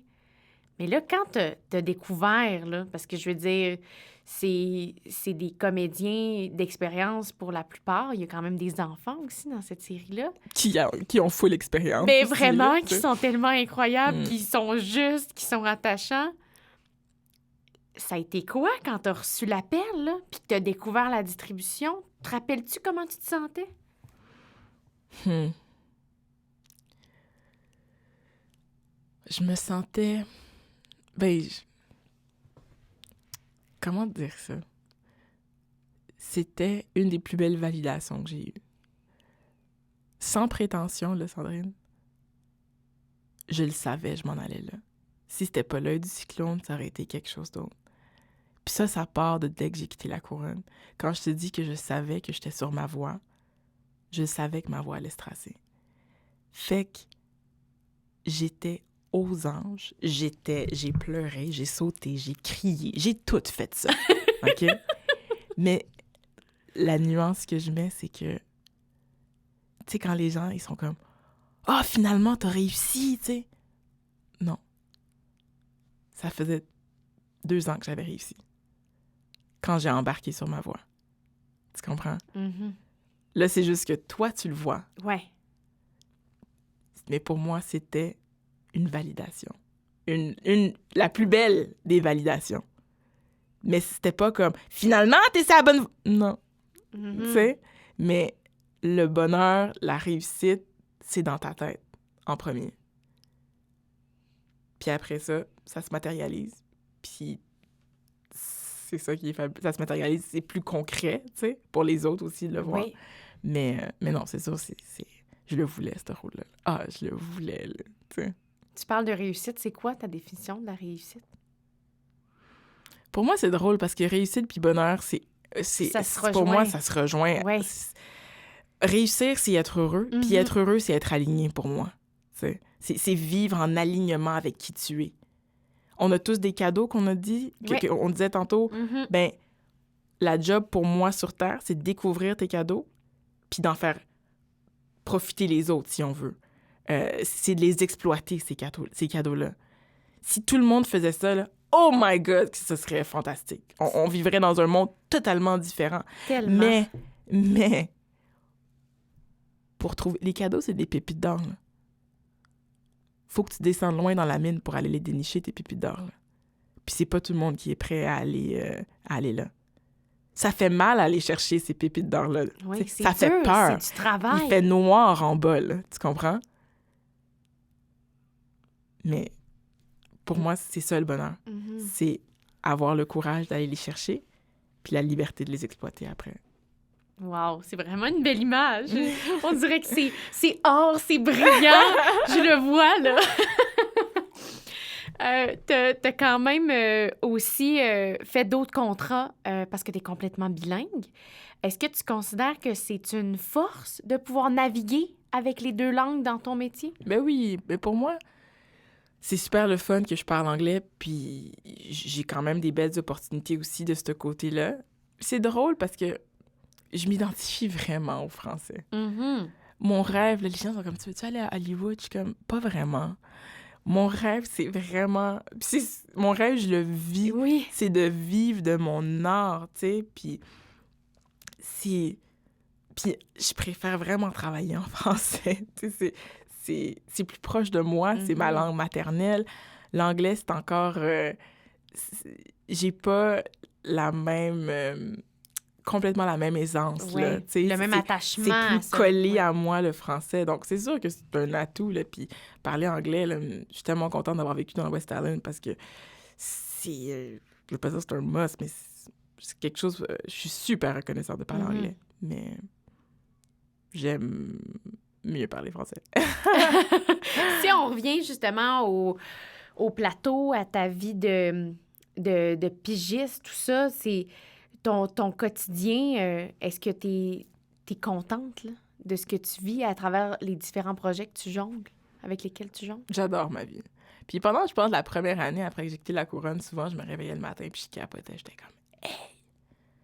Aujourd'hui, je peux me lever à l'heure que je veux. Tu sais, t'es pas pogné dans le jam du matin, dans le métro. Tu sais, je peux aller faire mon épicerie à 11h30 le mercredi. C'est quelque chose qui me colle à la peau. Le 9 à 5, c'était beaucoup moins moi. Mm-hmm. Puis c'est super intéressant parce que je trouve que je suis vraiment comme une mosaïque. Tu sais, je veux dire pas instable, mais plus comme... tu sais, c'est-à-dire une mosaïque, c'est plein de petits morceaux, c'est pas un gros morceau. Oui, mais qui évolue, en fait. Là. Oui, puis autant que comme... Même mon style vestimentaire, c'est quelque chose que je me sentais brimée dans mon style, mettons, quand j'étais avocate, parce que ça doit être un peu plus sobre, tu sais. Et aujourd'hui, 4 ans plus tard, je commence vraiment à aller plus à fond dans même mon style vestimentaire un peu plus éclaté, puis matcher des affaires que je suis pas sûre ça va ensemble, but who cares? C'est le fun! Tu comprends? Puis des fois, je me regarde, je suis comme, oh ouais, hein, t'as mis cette couleur-là avec cette couleur-là, oh ouais, ben tu vas passer la journée de même, ça va être ça, tu comprends? Et ça me rend heureuse. On va peut-être pas refaire le même arrangement une autre journée, mais c'est pas grave. Puis des fois, je suis comme, c'est tellement nice, tu comprends? Tu sais, comme mon sac à main, il est multicolore. Il va avec quoi? Je le sais pas, mais un peu tout, tu comprends? Ouais, mais c'est ça, tu sais. Fait que je suis comme... Honnêtement, moi, les couleurs, la différence, c'est comme... Il y a mosaïque, ce mot-là, qui me vient en tête, parce que c'est plein de petites affaires qui font un tout qui est super beau. Mm-hmm. Et je m'identifie à ce mode de vie-là qui est pas... dans la régularité. T'sais, ça prend beaucoup de discipline, par exemple. Ça prend qu'il faut que je travaille. Mais ouais. Oui, Je d'ailleurs, suis bien là-dedans. est-ce que, justement, il y a quand même certaines, pas éthiques de travail ou traits de caractère de l'avocate qui aident à l'artiste que tu es devenue. C'est sûr. Puis, je pense que je suis quelqu'un... Moi, je le dis, j'étais une fille intelligente, mais je suis pas du tout la plus intelligente, là. J'étais pas la plus intelligente au bac, j'étais pas la plus intelligente au barreau, mais je suis travaillante. Mm-hmm. Je travailler fort, ça fait partie de qui je suis. J'ai une éthique de travail. Je suis quelqu'un de fiable. Puis ça, c'est parti, je pense. J'étais au collège Sainte-Marceline, au secondaire. C'est une école juste de filles, de bonnes sœurs. Puis, c'était tough, là. C'était vraiment tough comme école. Puis, mais, tu sais, puis j'étais en chimie physique aussi, là. Go figure, là. Tu sais, j'ai fait chimie physique au cégep aussi. Fait que, quand je me donne un objectif, quand je sais que c'est important, je suis vraiment capable de travailler fort. Puis ça, je pense que le droit a consolidé ça.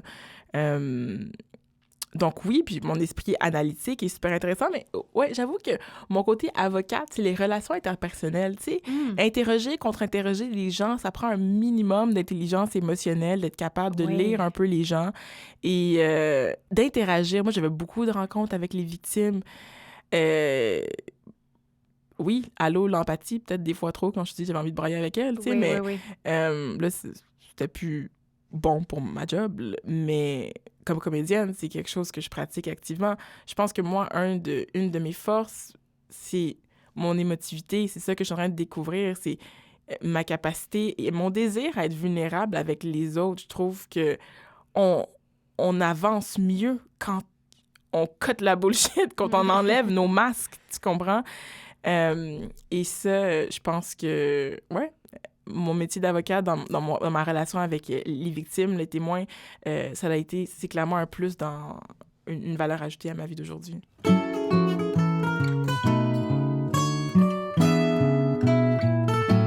Il y a plusieurs... on en a parlé de ton rôle dans L'Œil du cyclone, mais j'aimerais qu'on revienne quand même avec... parce qu'on te voit dans nos écrans et je veux qu'on parle de ces personnages-là. Parce que, premièrement, Mylène, ton personnage dans L'Œil du cyclone, qui, tu dis que tu as beaucoup de points en commun avec elle, dont je suis une maniaque de la préparation, je n'aime pas l'imprévu. Ah oui! Ça se traduit comment, ça, chez Catherine? Ben, ça se traduit qu'avant de quitter ma job, j'ai fait un plan A, plan B, plan C, que j'ai consulté quelqu'un, que, tu sais, j'en parle, j'écris, je prends des notes, ma préparation, mettons, pour que ce soit un rôle, une audition, si je vais voir un coach de jeu, des fois, j'aime ça aller voir 2 coachs de jeu pour qu'ils me challenge, fait que ça, c'est le cérébral qui est pas capable de faire confiance au corps, tu sais, t'as compris, t'es correct, juste vas-y. Et là, je suis plus dans cette étape-là de ma vie où j'apprends à descendre dans mon corps et à faire confiance à mon instinct et à mes réflexes naturels, tu sais. Quitte à aller dans un extrême, je te dirais que, parce que je le sais que naturellement, là, moi, là, je suis bien dans ma tête, je suis bien dans la préparation, je suis bien dans... Intellectualisons la chose, tu comprends? Mais à un moment donné, pour jouer, là, faut que tu mettes tout ça à la poubelle puis que tu fasses confiance que c'est descendu dans ton corps, tu comprends? Puis que tu y vas, tu plonges. Tu peux pas plonger en réfléchissant. Ça marche pas, tu sais?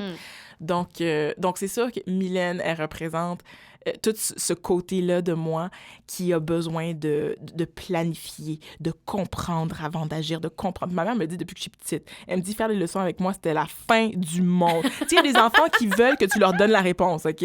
Comme, ou juste donne-moi la recette. Tu sais, ma sœur est brillante, beaucoup plus intelligente que moi. Ma sœur était genre, par exemple, donne-moi l'équation, c'est ça, faut que j'applique, parfait, je le fais. Moi, je suis comme, pourquoi? 1 + 1. Hein? Pourquoi le plus, il est de même? Tu comprends? Puis, dis-moi pas la réponse, que si tu me donnes la réponse, je pétais une coche. Fallait que je trouve la réponse moi-même. T'sais. Gros désir de comprendre. Ce désir de comprendre, d'intellectualiser, là, I got it, OK? Maintenant, étape 2, c'est ça. Il faut que j'apprends à délaisser ça pour plus me faire confiance, puis me laisser aller et m'abandonner. Puis je pense que c'est ça que le jeu m'amène beaucoup dans ma vie, c'est travailler le muscle de l'abandon. Est-ce que Catherine Souffron est capable de lâcher prise? Oh, 1 fois sur 30. C'est vrai. Il suffit d'améliorer la moyenne, mais oui. T'en es consciente quand même. Absolument. Et c'est une intention que je mets dans ma vie régulièrement parce que c'est je me suis rendue où est-ce que je suis rendue en contrôlant beaucoup de choses. Mhm. Mais là, je le sais que Ouais. je suis appelée à laisser un peu, à laisser aller un peu le guidon. Là, Mais en tu sais. même temps, quand tu t'es pitché dans le vide, oui, t'avais réfléchi, tout ça, mais t'as quand même plongé, là. Ah oui, mais Et c'est ça, une valse, tu sais. C'est ça. Tu contrôles, c'est de la co-création, tu Mhm. comprends? Il y a un investissement. On est responsable de nos vies, puis il faut que tu bouges, là. Ça veut pas dire rester immobile. C'est juste bouger en cohérence Ouais. avec ton cœur. Mhm. Tu sais, ça veut pas dire pas bouger. Et C'est ta propre valse, c'est un changement de C'est poids. ça, exact. Donc, j'apprends à naviguer autrement. Intéressant. Le deuxième personnage que je veux qu'on parle, ben c'est la belle Coralie, la belle sirène que je me suis amusée à écouter les premiers épisodes de L'île qui l'eût cru parce que j'ai mon cœur d'enfant est toujours là. J'adore ce qu'on fait de jeunesse. Je trouve qu'on en fait moins, mais là, on dirait qu'il y a une vague de renouveau pour les émissions jeunesse. Je pense que c'est extrêmement important pour plein de raisons. Mais, tu sais, pour moi, ça a nourri la jeune Sandrine qui a voulu travailler dans les médias, là, tu sais, à quel point c'est puissant. Fait que à quel point aussi ça, peut-être que ça va avoir des répercussions plus tard. Tu sais, ce que ton personnage, de faire partie de cette émission-là, tu risques d'en entendre parler longtemps. Puis c'est tellement un beau personnage, un personnage qui chante. Elle est tellement comme extravagante, mais en même temps, tu la décrivais aussi comme un personnage qui a un bon fond, qui est toujours prête à donner, à aider. Qu'est-ce que ça résonne en toi, cette sirène-là? Ben, en tout cas, jouer Coralie, pour moi, justement, ça a été une super belle pratique d'abandon. Parce que Coralie, elle va là. Elle va dans les extrêmes. Elle est à fond, Coralie. Elle se donne à fond. Elle vit pour ses fans. Elle veut les rendre heureux. C'est viscéral. Puis, c'est ça, c'est vraiment... Elle m'a permis d'aller quelque part où des fois en fiction adulte, on va pas, c'est dans aller vraiment toucher des extrêmes parce que aussi pour aller toucher le comique puis aller au bout de ton personnage en jeunesse, en tout cas pour moi, c'est ça qui a marché, je pense, en discutant avec les réalisateurs. Ils sont comme, OK, Catherine, ça marche quand t'es all-in. Fait que j'étais comme, all right! Fait que, tu sais, des fois, elle pète des coches ou elle passe sur des chiens, puis t'es comme... Mais ça m'a donné à moi, Catherine Lumène, une latitude à laquelle je me donne pas nécessairement droit dans ma vie. Fait que c'est... Fait que peut-être que ce personnage-là va apprendre à Catherine des choses, en fait. 100%, elle m'a déjà appris des choses, tu sais. Elle m'a appris à être pleine, à être entière, que des fois, le plus beau, c'est dans le plus intense, dans le plus extrême, c'est dans la complétion du geste, l'aboutissement de l'intention, tu sais. Donc, je l'aime, ma Coralie. Coralie. Et c'est quand même beau aussi de vous voir à l'écran. Puis il y a une belle représentation, je pense. Puis ça, je pense que ça vient vous chercher en tant qu'équipe. Ça crée des liens. C'est quoi la dynamique de cette nouvelle famille-là? C'est tellement fun, là. Sérieux, c'est un peu... On a vraiment une vibe de camp de jour. Là. On s'aime, on arrive le matin, puis tu sais, on est une équipe, c'est une équipe stable aussi, même l'équipe technique, fait que c'est super le fun, là. Mais non, c'est toutes des gens que on va souper ensemble, moi, je vais aller prendre des verres avec eux, c'est la particularité du plateau de Qui l'eût cru, c'est le sans égo. Il n'y a pas d'égo au niveau des comédiens, ça revient, mais pas d'égo partout, même au niveau de la réalisation, ça fait que c'est juste du plaisir, puis de l'apprentissage, puis on essaye des affaires. Donc, non, je suis vraiment choyée à ce niveau-là. Pour les gens qui ne l'ont pas vu, tu te déplaces quand même en petit piétinement parce qu'on se rappelle que tu es une sirène, mais tu marches quand même sur tes pieds, mais tes pieds sont cachés. Ça, c'était-tu un défi technique? Oh, boy. C'est vraiment comme pour mon cœur d'enfant. Je veux savoir comment ça se passe dans ton costume. C'était particulier. Je te dirais que j'ai eu deux queues. La première, la première était...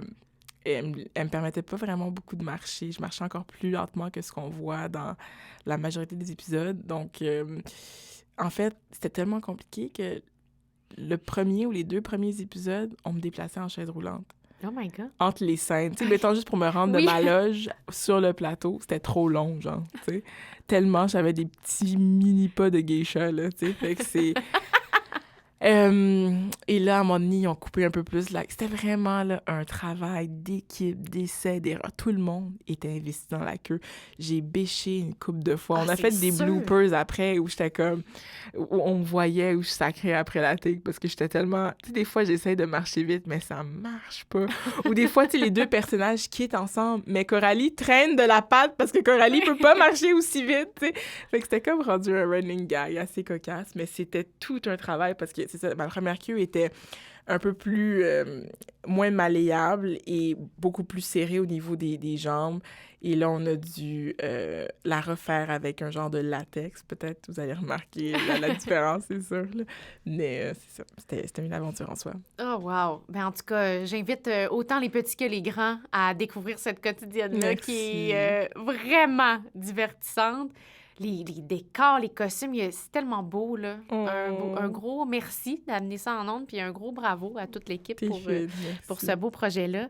Là, au moment où on se parle, le film n'est pas encore sorti, mais tu seras également de la distribution du film 23 décembre. Oui! Et je voulais parler brièvement de ce personnage-là parce que ça dit que, justement, c'est une fille qui se choisit. Mm-hmm. C'est drôle, hein, l'alignement de tes personnages jusqu'à maintenant. Je sais. Une autre coïncidence de ma vie. Que veux-tu? Que veux-tu? Écoute. Mais oui, ma petite Jess qui pense beaucoup aux autres, qui s'occupe beaucoup des autres. Et j'adore ce film, 23 décembre, parce que India nous permet de donner vie à des femmes fortes. Mm. Puis, pourquoi on n'en voit pas plus? Parce que la réalité, là, c'est toi puis moi. Là. C'est nous. On existe! Puis on se voit juste pas assez, je trouve, à l'écran. Fait qu'il va y avoir des surprises, je peux pas trop en parler, mais oui, il y a une drôle de ressemblance. J'aime beaucoup ça. Mais là, c'est ça, je parle à travers mon chapeau parce que probablement qu'il sera déjà diffusé au moment de la diffusion de cet épisode. Mais, ben, mettez ça sur votre liste, peu importe. Tu sais, si vous l'avez manqué au cinéma, je pense que, en tout cas, je croise les doigts que ça soit un prochain classique de Noël parce que moi, les films de Noël, j'adore. Fait que j'envoie ça dans l'univers. Ah, mais il y a des surprises dans ce film-là. Oh, il y a wow. ça va donner lieu à des conversations, là. Je sais pas ce que je peux dire, ce que je peux pas dire, là. Mais, tu sais, ça va surprendre parce que elle aborde... de un, là, le fond du film, là, moi, ça me rejoint à fond parce que moi, je suis pas une fan finie de Noël, pas en tout, tu sais. Puis le concept du film, c'est que tout le monde est super rushé pour arriver à Noël. Puis moi, c'est vraiment ça, Noël, là. C'est comme, t'as 1 million de réceptions, de gogos, d'échanges de cadeaux achetés. Fait que t'es comme, ah! Puis ça part de là, là. Puis viens pas me dire que tu te sens jamais de même à Noël, là. Non, c'est impossible. Fait que, en tout cas, j'ai hâte qu'on s'en jase. OK. Ouais, on va falloir qu'on se rejase. Part 2. Ouais.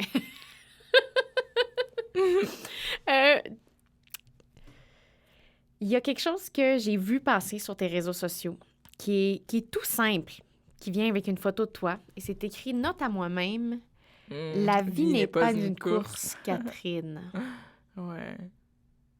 Pourquoi? Ah là là! Parce que j'aurais aimé être un génie. J'aurais aimé être un enfant prodige. J'aurais aimé tout réussir du premier coup.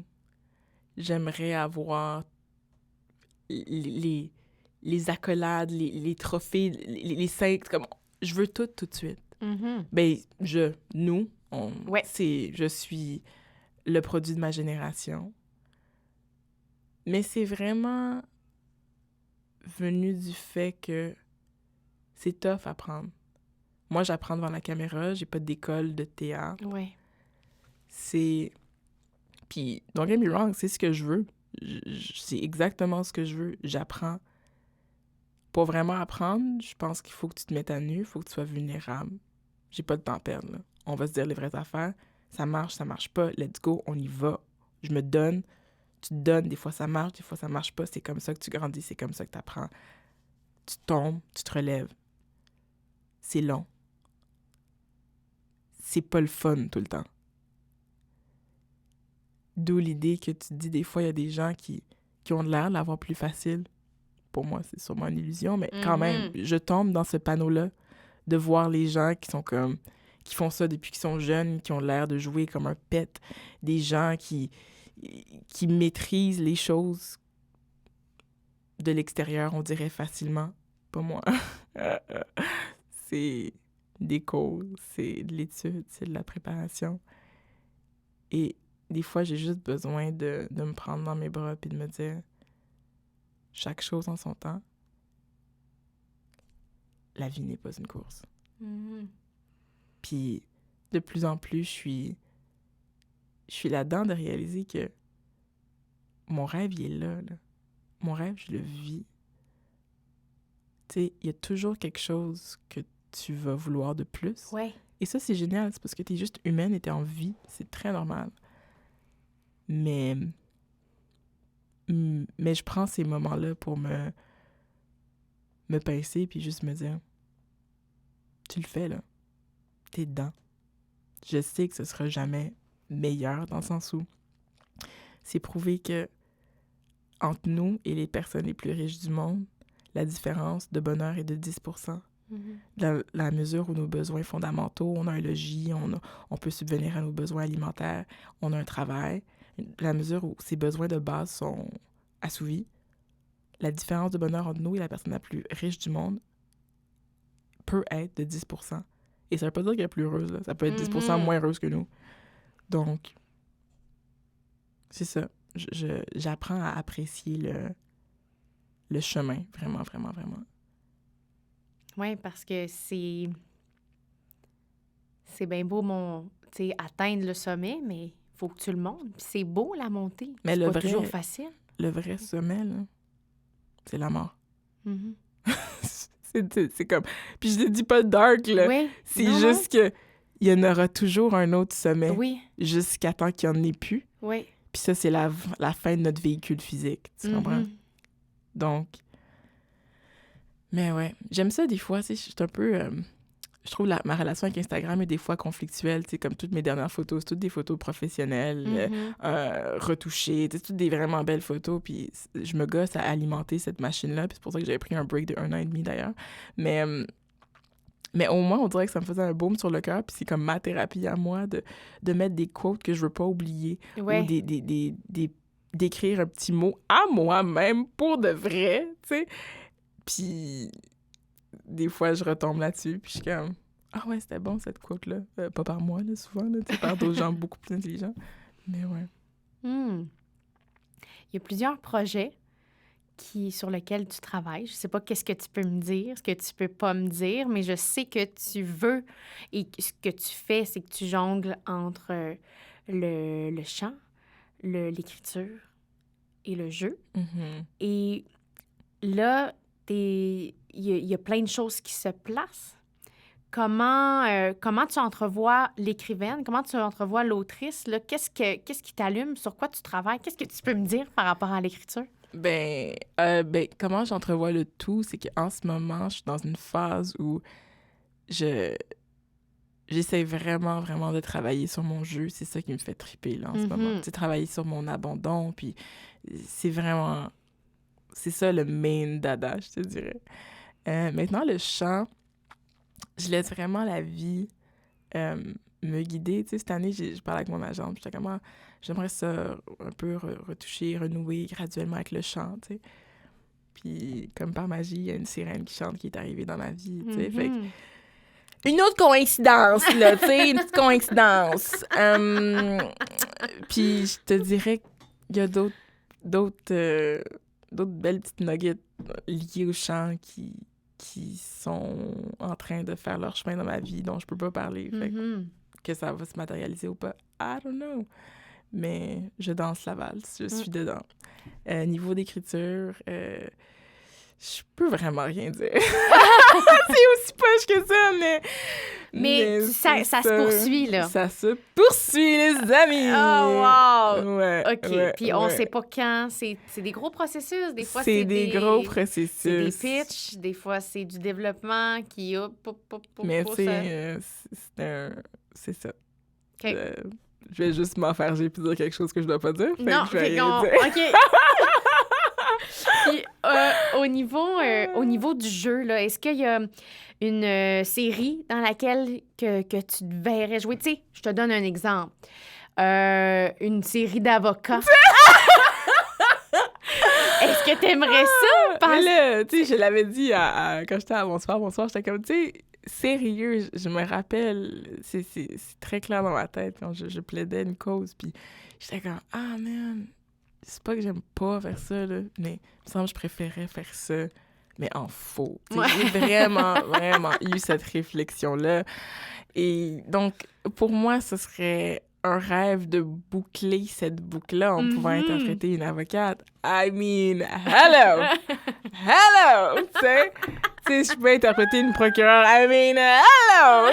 Tu sais, c'est sûr, ça serait débile. J'aurais le sentiment que je peux mourir après, je pense. Tu sais, non, j'exagère, là, mais tu sais, c'est ça.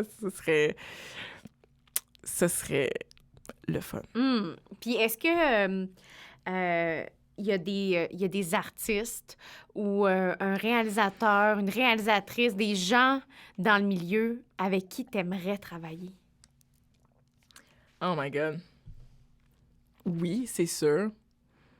Mais tu sais, je te dirais que je fais tellement confiance à la vie. Puis par exemple, on me dit là, tellement souvent, « Ah mon Dieu, tu vas voir, là, ce milieu-là, il y a bien des méchants, puis pas facile. » Puis pour vrai, là, comme le premier réal avec qui j'ai beaucoup travaillé, c'est Alain Chicoine, alias Chico, qui est le plus fabuleux et le plus fantastique de réalisateur, qui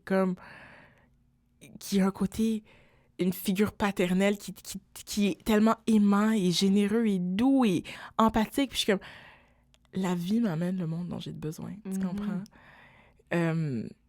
Fait que tu laisses aller. Je laisse aller, tu sais. Et j'ai juste rencontré des gens fabuleux, tu sais, c'est comme, bouh, c'est quoi les chances, tu comprends? Fait que, hein, voilà. Est-ce que, avec tout ça, là, on a navigué à travers beaucoup de choses, est-ce que tu me confirmes encore que tu es sur la bonne voie? T'as-tu pris la bonne décision?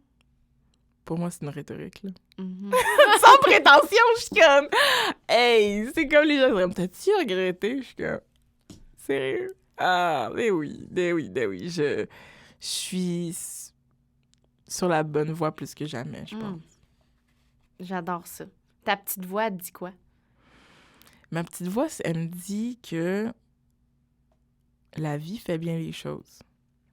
Puis ça me donne beaucoup confiance dans les rôles que j'ai puis les rôles que je n'ai pas. Parce que derrière la scène, il y en a une couple qu'on n'a pas, tu sais. Oui. Et c'est parfait.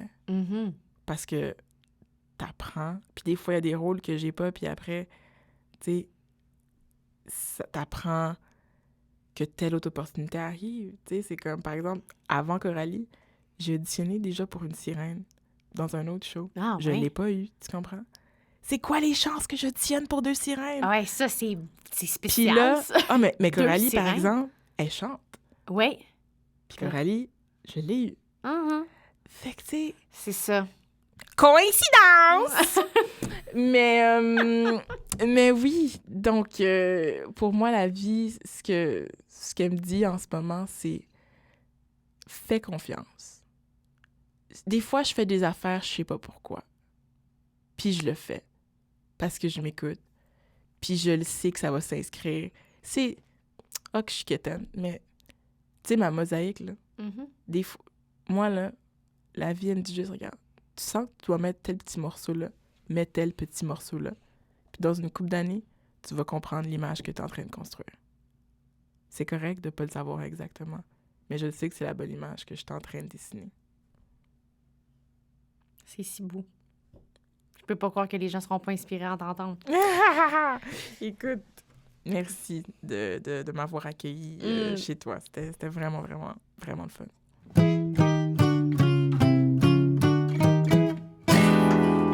Je termine toujours avec mes 3 petites questions, Catherine. Ooh! Et les 3 petites questions, en fait, c'est 3 questions que je pose à toutes mes invités, mais qui trouvent toute leur unicité et leur originalité par J'adore. chacune de Très mes... Oprah-like, j'aime Oui. ça. Alors, qu'est-ce qui fait de toi une tête de cochon? Je pense que c'est la force de mon intuition. Parce que c'est même pas une question d'avoir raison, d'avoir tort. C'est que mon intuition me dit t'as quelque chose à vivre là, je vais le faire. Mhm. Fait que je suis même pas... Dans la discussion, ça peut être... Tu peux dire quelque chose, s'il faut que je le dise, je pense que je vais le dire. Puis peut-être je vais me faire ramasser, mais ce commentaire-là, je pense que il a peut-être fait avancer la discussion. Donc, c'est ce sentiment-là d'être connecté à quelque chose des fois de plus grand, ça fait que, oh, moi, y aller. Quel conseil donnerais-tu aux autres têtes de cochon qui nous écoutent et qui aimeraient foncer? Pense à ce que tu veux dans la vie. Parce qu'il y a plein d'opportunités, mais une opportunité vaut rien si c'est pas pour créer le dessin que toi, tu veux de ta vie. Tu sais? Je pense qu'on est responsable de nos vies puis qu'on la crée. Mais les gens, des fois, on n'est pas heureux, mais c'est qu'on n'a pas pris le temps de penser à ce qu'est-ce qu'on veut. Vraiment, parce que ça peut nous faire peur. Fait que, va dans ta tête, regarde dans le petit tiroir derrière dans ta commode, puis qu'est-ce que tu veux. Sois clair. Si t'es clair, la vie va le matcher. Qu'est-ce que ta tête de cochon souhaite réaliser d'ici 10 ans? Ça me donne des papillons, cette question, c'est le fun. J'aimerais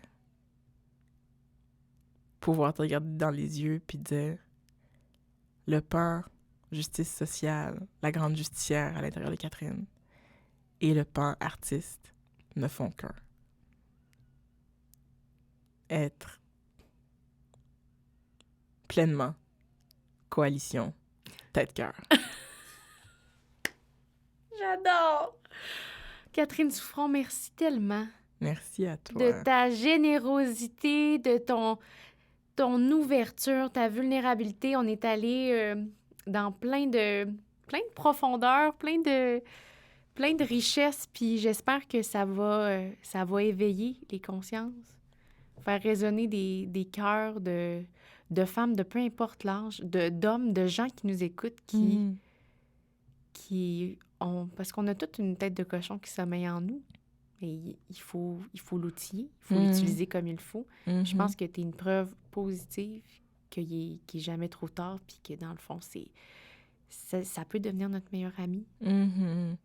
Puis merci à toi, t'es super ouverte, t'es super vulnérable aussi. Puis c'était cette conversation-là, on a touché plein de choses que moi, je repars pleine de réflexion, de pistes de réflexion.